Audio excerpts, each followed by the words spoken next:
talaga ni Princess Joy Akyatan matapos mag-iyakan ang kanyang mga kapatid nang malaman ang masamang balita.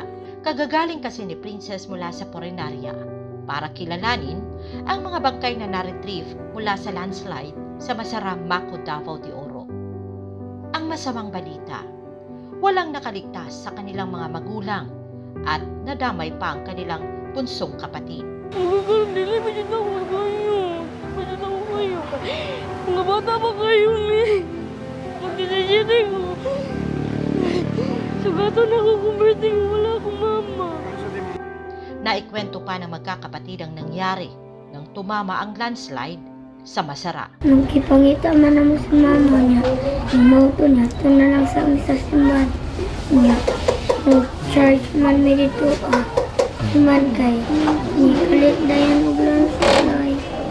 Dahil sa malagim na pangyayari sa pamilyang Akyatan, sa murang edad ni Princess na 16 na taong gulang, siya ngayon ang papasan ng responsibilidad para sa kanyang 3 kapatid na edad 13, 11 at 9. Sinamahan ng brigada si Princess at kitang-kita ang biglang pagbabago.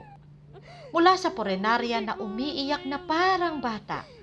Ngunit pagdating sa evacuation center kung saan naroon ang kanyang mga kapatid, bigla itong naging matatag at naging magulang sa magkakapatid. Naman si ate, ha? Ate. Para matulungan ang pagsisimula ng magkakapatid na Akyatan, inabutan ng brigada si Princess ng 50,000 piso. Ang halagay na liko mula sa mga tagapakinig ng Brigada News FM, Davao. Kuhan ko, bisag sakit kayo sa buot karon na wala na nabalan ako kung mama nga wala na. Lisod siya, pero salamat kayo na naghatag mo og suporta sa mga pat magsuon.